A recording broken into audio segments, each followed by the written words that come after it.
पश्चिम Asia में चल रहे संघर्ष और इसकी वजह से भारत के सामने आई चुनौतियों पर बात रखने के लिए उपस्थित हुआ हूं। इस समय पश्चिमी एशिया की हालत चिंताजनक है।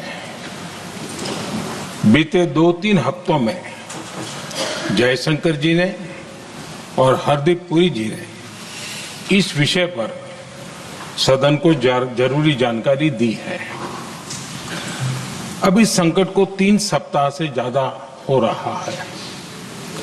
इसका पूरे विश्व की अर्थव्यवस्था पर, लोगों के जीवन पर बहुत ही विपरीत असर हो रहा है।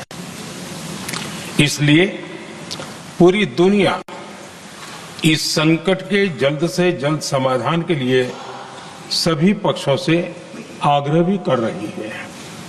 अध्यक्ष महोदय, भारत के सामने भी इस युद्ध ने अप्रत्याशित चुनौतियां खड़ी कर दी हैं।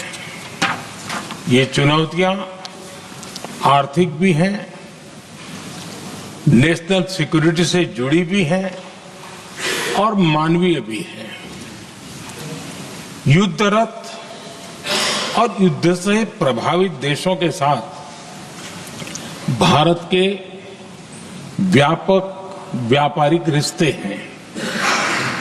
जिस क्षेत्र में युद्ध हो रहा है वो दुनिया के दूसरे देशों के साथ हमारे व्यापार का भी एक महत्वपूर्ण रास्ता है। विशेष रूप से कच्चे तेल और गैस की हमारी जरूरतों का एक बड़ा हिस्सा यही क्षेत्र पूरा करता है। हमारे लिए ये रीजन एक और कारण से भी अहम है। लगभग 1 करोड़ भारतीय खाड़ी देशों में रहते हैं और वहां काम करते हैं। वहां समंदर में जो कमर्शियल शिप चलते हैं उनमें भारतीय क्रू मेंबर्स की संख्या भी बहुत अधिक है। ऐसे अलग अलग कारणों के चलते भारत की चिंताएं स्वाभाविक रूप से अधिक है। इसलिए ये आवश्यक है कि भारत की संसद से इस संकट को लेकर एक मत और एकजुट आवाज दुनिया में जाए।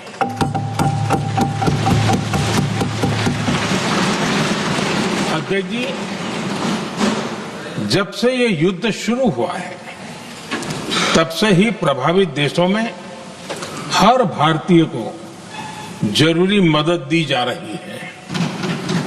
मैंने खुद पश्चिम एशिया के ज्यादातर देशों के राष्ट्राध्यक्षों के साथ 2 राउंड फोन पर बात की है। सभी ने भारतीयों की सुरक्षा का पूरा आश्वासन दिया है।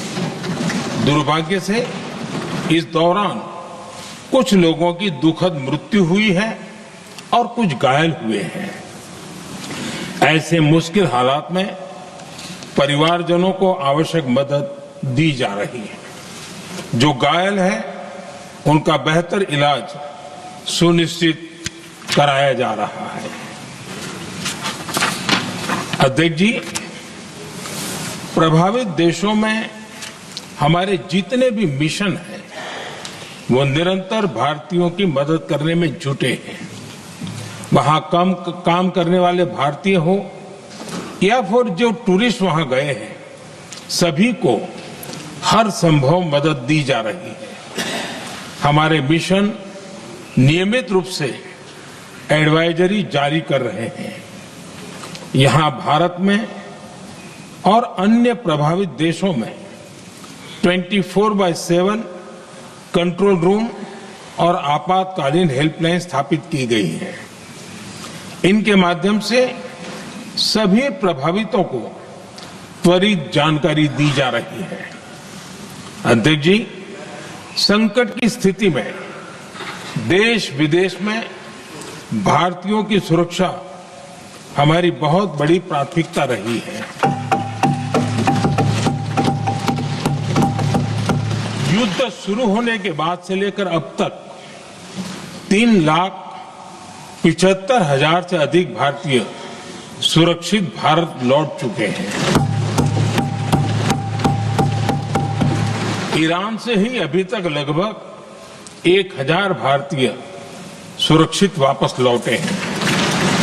इनमें 700 से अधिक मेडिकल की पढ़ाई करने वाले युवा हैं।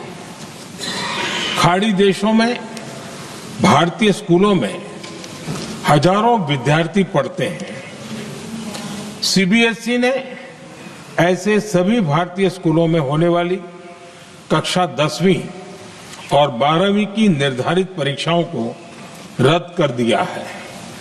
इन बच्चों की पढ़ाई निर्बाध चलती रहे, इसके लिए सीबीएसई उचित कदम उठा रही है। यानी सरकार संवेदनशील भी है, सतर्क भी है और हर सहायता के लिए तत्पर भी है।